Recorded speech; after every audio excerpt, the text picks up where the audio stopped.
Gagawa ko ng parala. Hello, magandang morning po sa atin lahat. Ito po muli si Beach Badag, nagsasabi sa inyo na magandang morning. Diyan po sa mga viewer po natin sa YouTube. Pati rin po sa live ng FB, nakausap po natin sa ngayon si Kuya Emer Mendez ng taga Occidental Mindoro.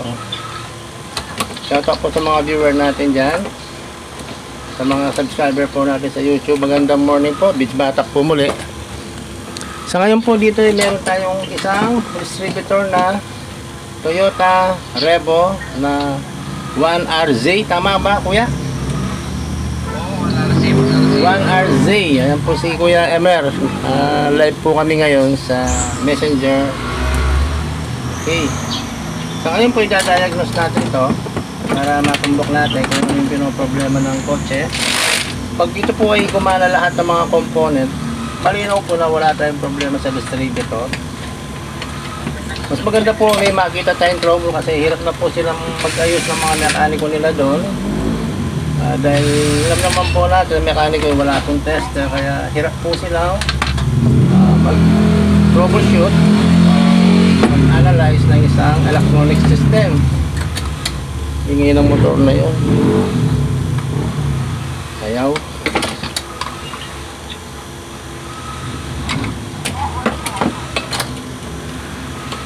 Sa mga iba po, kung yung napapansin, kung titignan po natin yan, kamukhang kamukha po ng Toyota GLI. Malibang lang po sa kanyang shafting o papuntan sa magin. Tawag ba doon? Basta ito, shafting ba tawag dito? Pero magkaiba po sila na rotor. Ang GLI po ay kulay maroon, ang bali Revo po to ay kulay black ang kanyang rotor. Yung po yung pinagkaiba nila. Kapag kulay black, alam na natin yan po ay Revo. 1RZ. Ayan po, meron po sa ignition coil original, meron din siyang ICM original, meron din po sa firing pole na twin pulser nasa ibaba po. At po pinagkaiba ng GLI, ito po ay 4-pin, ang GLI po ay 6-pin socket. Okay? At nandito po ang kanyang suppressor, ang GLI po ay nasa loob, ito pong Revo ay nasa labas. Okay? Malaki rin pinagkaiba ng suppressor nila, ito po ay double pole. Yan, double pole po, yung sa GLI ay single pole. Okay, diagnose na natin.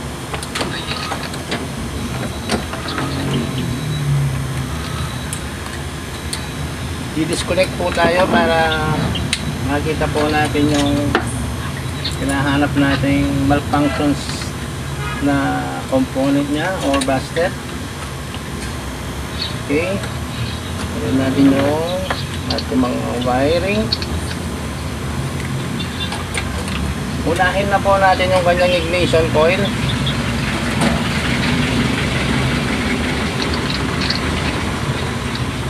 Tatap po tayo sa kanan. Isa naman sa kaliwa. Okay. Napakasimple lang po kung ito ayos at gagawin. Minuto lang po ito. Mahaba na po siguro. Mahaba na po yung 30 minutes kung talaga magkakahirapan ng troubleshoot. Kung nakalimutan kong i-mic-in yung i-mic-in yung sa YouTube. Dinig na dinig yung mga motor niya. Wala akong filter, voice filter. Anyway, nakaset na. Tirahin na natin yan. Dito po yung tingin natin. Dito sa may tagasalubong natin. Kikita po yung dalawa na yan. Tingnan ko lang sa YouTube. Kita ba? Okay, kita din. Power on. Start. Okay, meron.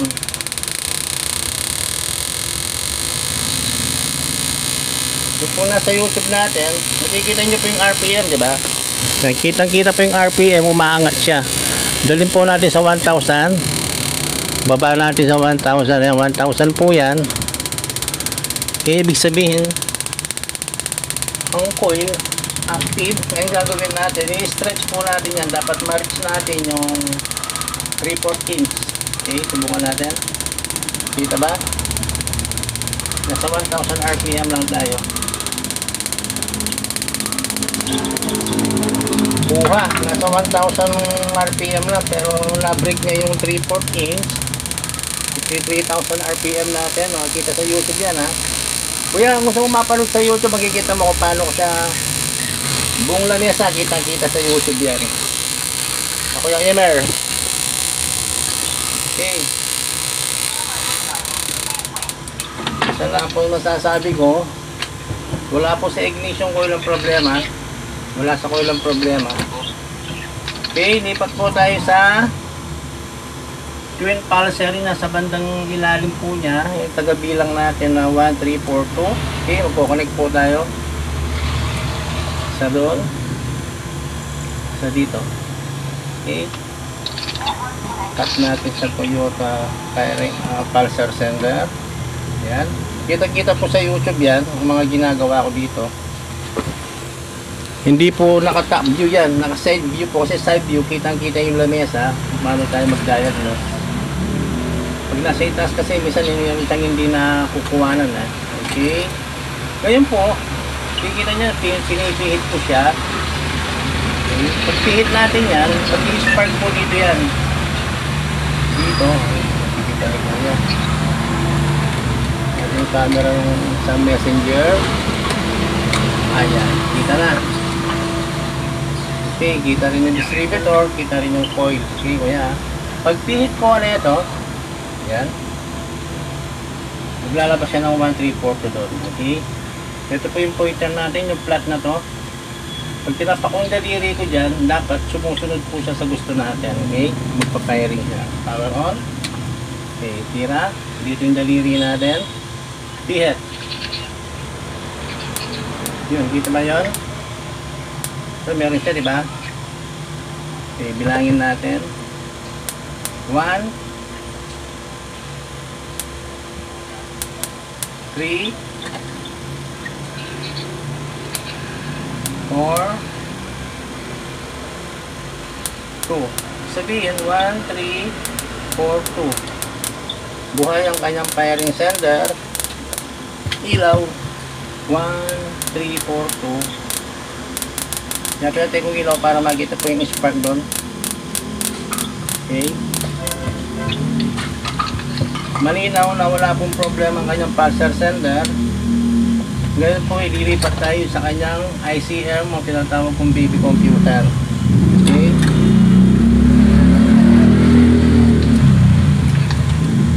Connect po tayo sa kanyang ICM. Okay, sa dyan. So dito, dalawa pa, naglag. Okay. So ito po yung ICM, connect tayo dito. Yan. Isa dito. Yan. Naglag.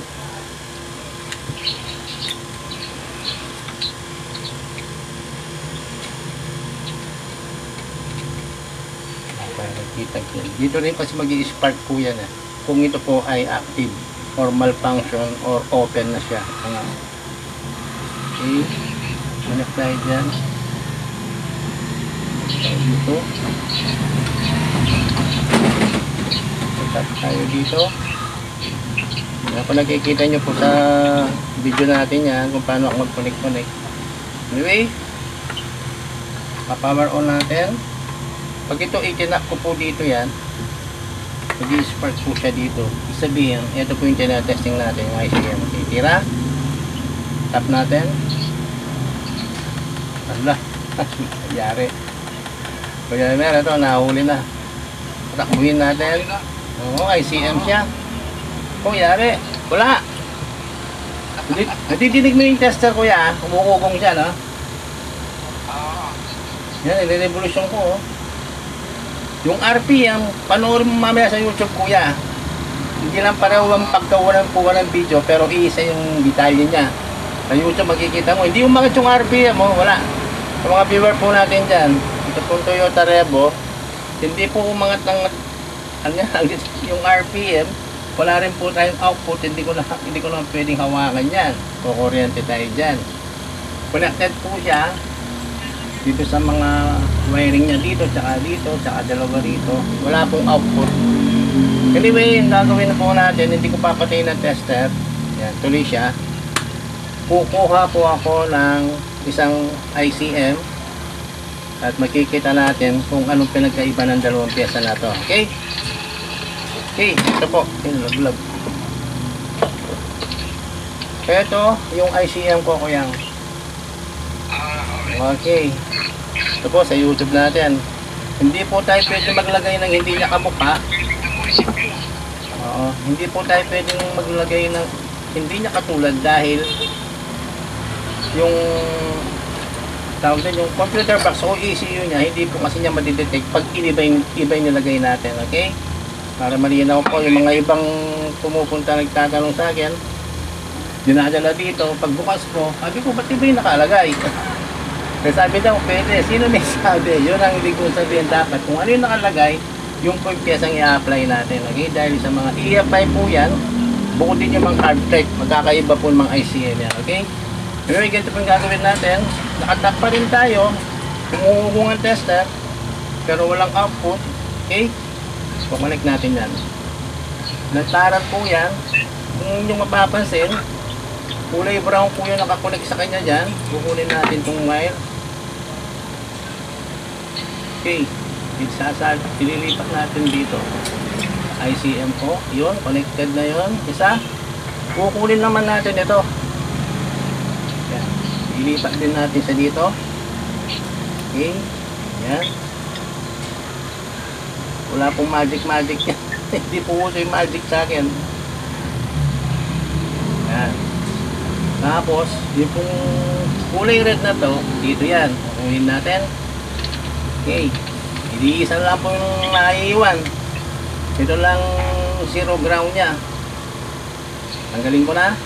Pag ito ay itinap ko dito sa katawan niya, magkakaroon na po tayo ng spark dyan. Kuya, kung okay itong pyesa ko, okay, tayo natin. Ito na, lapit na. Ayun, meron kuya.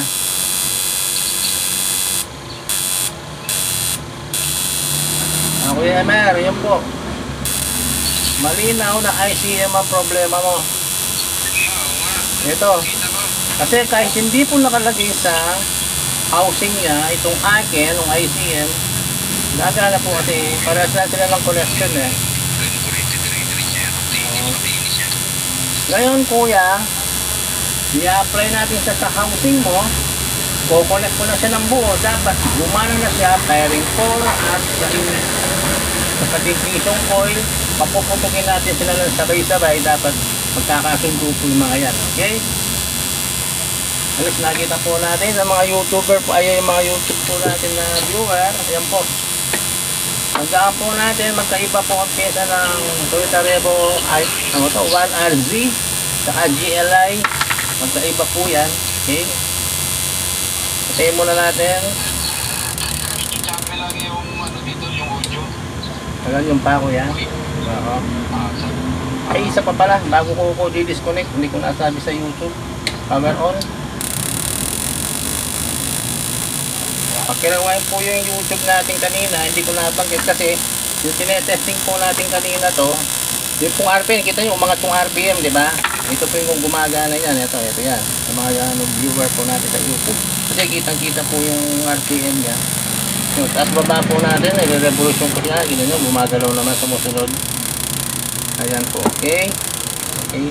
Kaya gagawin po natin, i-disconnect po natin itong ICM dito sa housing ni Kuya Emer ng taga-Occidental Mindoro. Okay po, balasin natin to. Tapos pag na-connect po na siya dito, yung ICM, paganahin po natin yung lahat ng components sa loob. Okay. Gawin natin yung rubber socket po.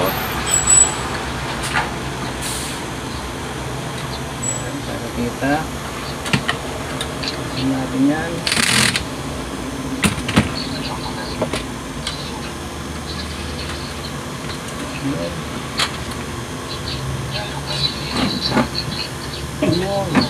Ang galing ah.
yung halimbawa nagpa-check dyan, mura din ang 90 din doon sa piso. Parehas na parehas yan, kuya, ha?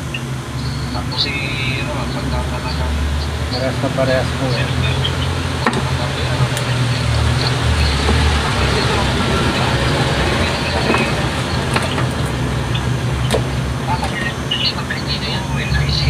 Tiwala lang, wala kang tiwala, hindi yung ipadala, pero may tiwala. Hindi ka? Ay, just magaling na yung napitaan ka talaga sa pizza niya. Buti ka, hindi himay-himay. Hindi sa ibang ilista sa Quiapo, kaya dyan sa Bumipre, sa Banaw. Ay, pag hindi pa ako dyan, ilagawa ng tinapay.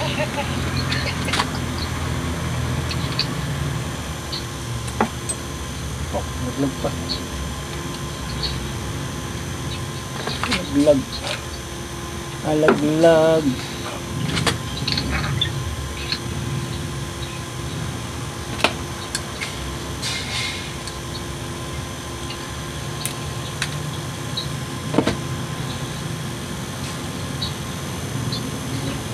Talaga siya.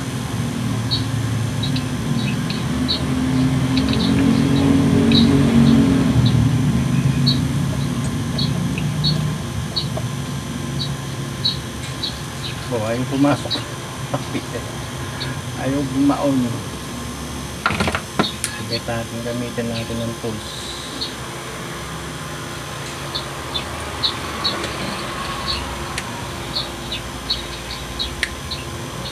Oh, baliktad.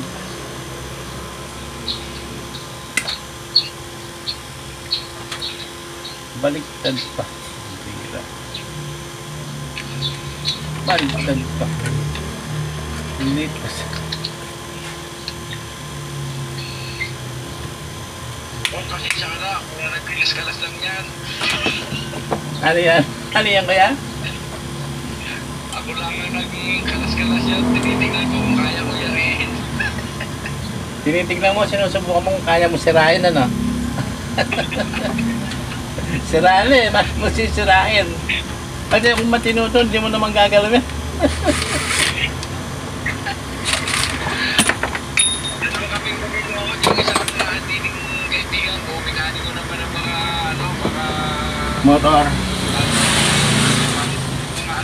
mga traktor naman. Ah, truck siya, kuya. Malalaki, tracking, ano? Heavy equipment na siya. Utak.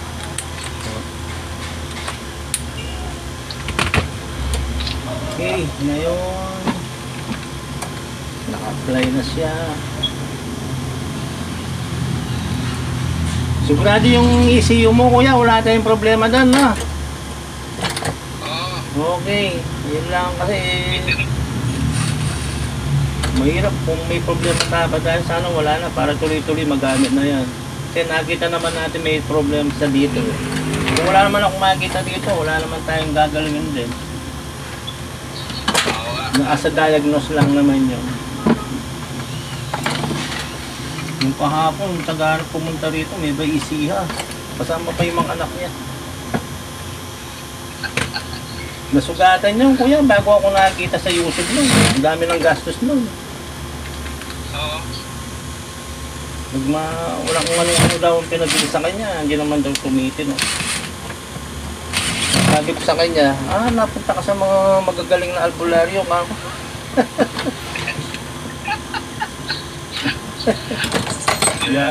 Nayari ako. Tingnan, laki ng sayang kong pera. Pumunta kahapon, nagulat siya, nawala yung konsumi niya. At yung mag-inis na ba nga ako? Oo, bumugim bigla, sabi niya. Hindi raw makatulog sa pangit daw ang andam niya, magaspang daw. Talagang hindi naman kasi gumagaling sa kanya, kuya eh. Hindi naman mahirap daw gumagana. Kaya hirap yung mga nag-aayos. Hindi matumbok kung anong papalitan. Yan, parang ganyan din yan sa akin na yan. Talagang na siya. Magaspang lang yung bandar. Oo. Pero gumagana pa to, kuya. Yung suling-uling, hindi na gumana, ano? Hindi talagang na-start siya. Pagka patatakbuhin mo na, wala nang hatak. Okay. Okay, ngayon, connect natin yung mga tinanggal ko. Yun. Kakalituan na.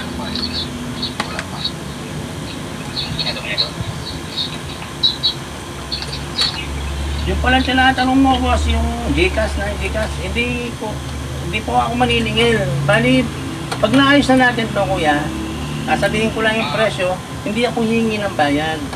Bababalik ko sa iyo, pabibiyahe ko na kaagad sa inyo to. Kahit mamaya lang, pasiship ko na to. Tapos, pag nagpunta na dyan yung LBC, kayong dalawang magsuntukan. Yung bago mag-away. Siya may hawak na resibo, siya maniningil sa inyo. Kuya na. Siya ayoko. Kaya hindi ako humihingi ng pangulang bayad ko niya, kahit down payment. Hindi po ako humihingi. Kasi para lumabas po na hindi po talaga tayo scammer. Kuyang gawa mo na bago bayad. Please kitang-kita naman kung paano natin naayos, diba? Lantaran naman yan. Anyway. Siguro pipick up Ano kuya? Oo, kung gusto mo kuya, hindi ko na isi-send sa address mo. Ikuha, pag i-send mo sa akin yung LBC branch ng lugar ninyo sa Occidental Mindoro. Yun lang po. Tapos, pag dumating na po dyan sa Occidental, dyan sa lugar nyo, magme-message sa inyo si LBC na kuhanin nyo na dun sa pwesto nila. Ganun po. Hindi po nila dadalhin sa tirahan ninyo. Dahil mas makakamura po tayo doon, kuya. Kayo pong kukuha sa LBC. Pick up. Okay.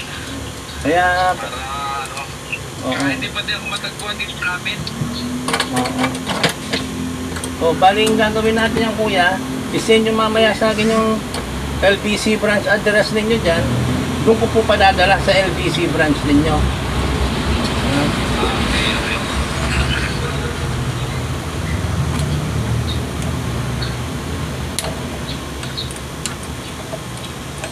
Ang galing ko lang itong medyo pangit tingnan nyo. Kasi may ano, makapangitan ng nakikita mo may ano eh.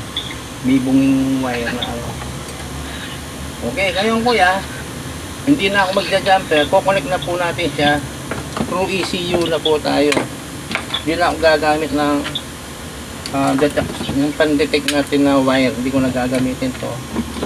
Dahil ito na yung gagamitin natin. Yan. Ito na po.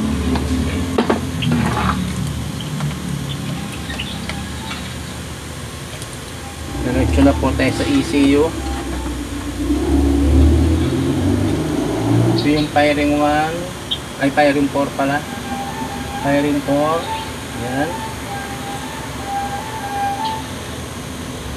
Tapos yung dilaw, ECU sensor, 4 po ito. Tapos ignition, yung 13.8 volt para sa ECU. Yan. Connected po yung 4. Ngayon, yung dalawa na lang.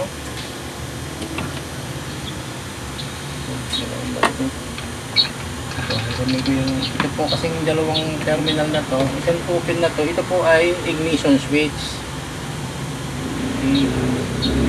So, connect po natin dyan. Yan. Wala po tayong jumper ngayon.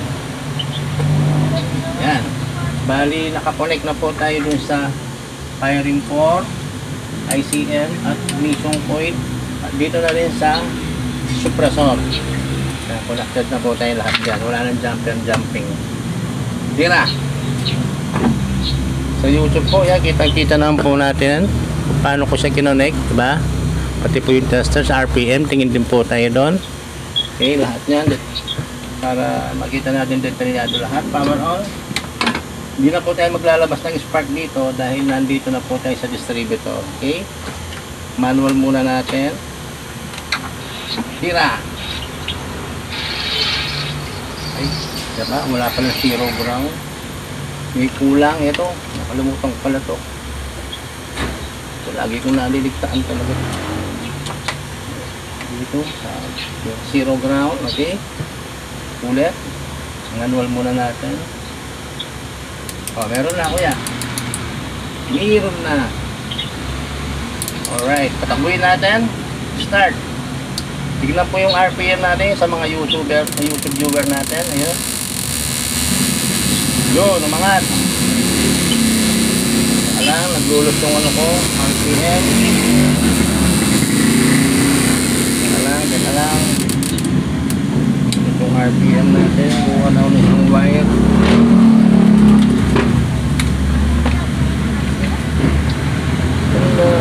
Isang wire pa.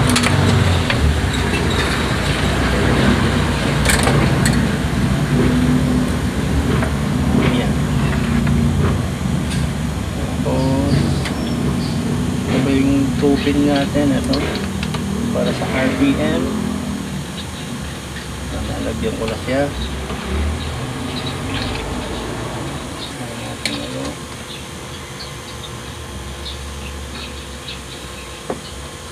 Wala pa rin.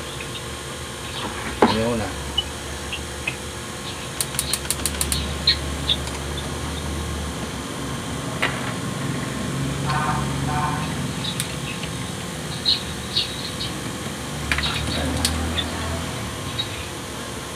Tanggal. Tanggalan na.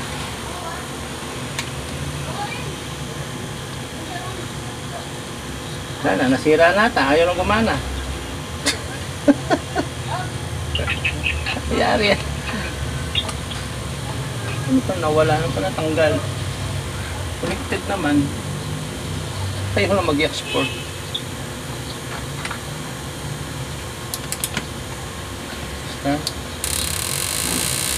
Okay, meron na.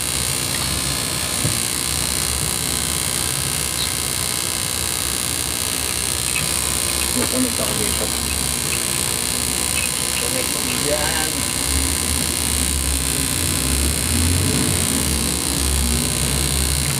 Natanggal na naman.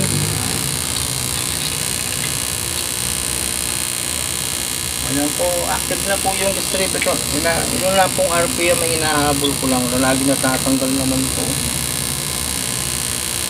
Kukuryente pa ako nito yan. Yun, umangat ang RPM, okay? Patayin ko lang. Ayan.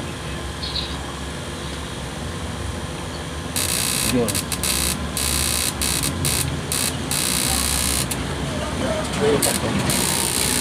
Hirapan ako mag-connect dito ah. Yung RPM po ayusin ko lang. Hindi siya nakakonect.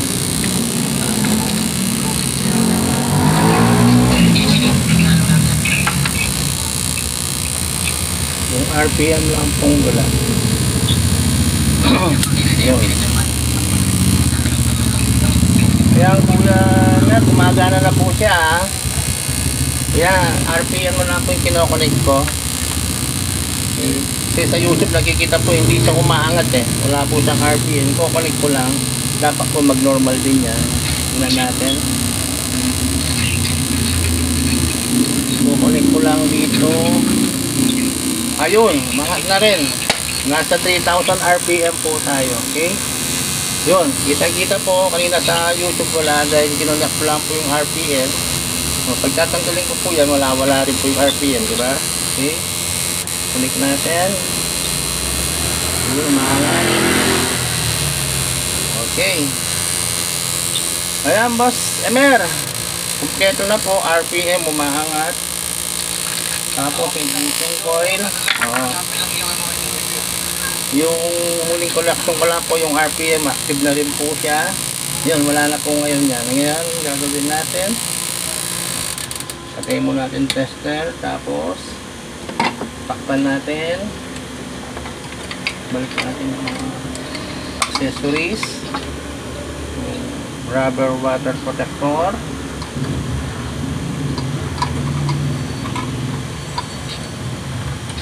yung rotor sender,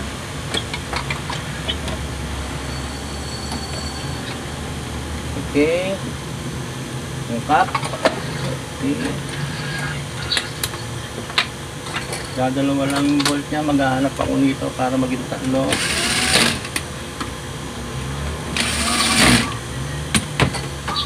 Okay.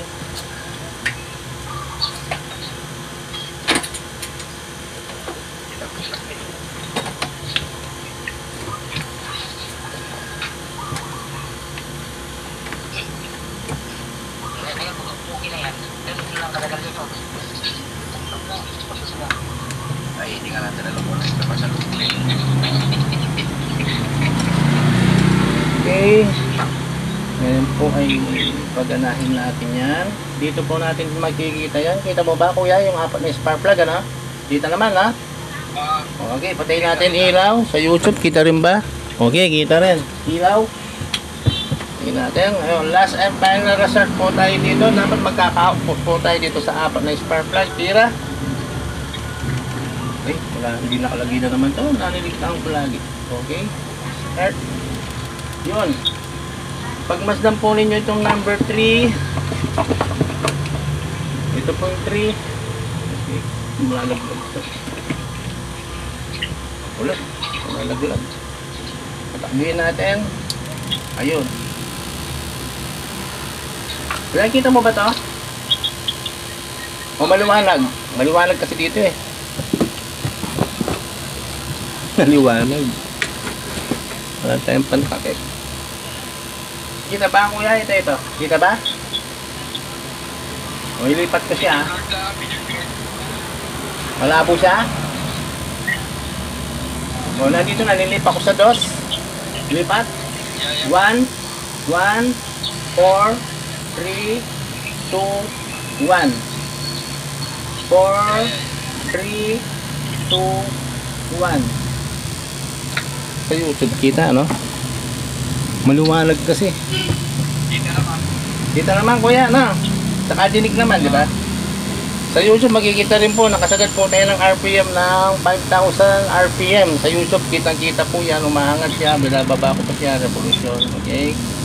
Kitang-kita rin po yung output niya dito, bilangin natin, 1, 4, 3, 2, 1. Ulit, 4, 3, 2, 1.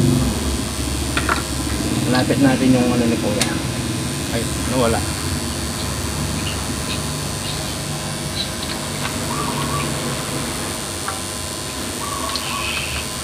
Yan kuya, kita mo? Yan, di ba? Okay. Ilipat natin sa taas. 4 3 2 1, di ba? Kita. 4 3 2 1. Puting-puti kuya, ha? Wala siyang yellow, walang red. Okay. Ayan po, ginlosak ko po para makita ni Kuya Imer yung output ng spark plug.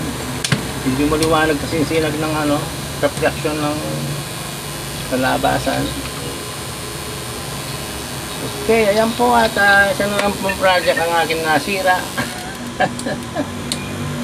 Ayan po, napagana po natin ang isang Toyota Revo. Ay, Revo, ano ba to? Revo nga ba kuya, no? Revo, no?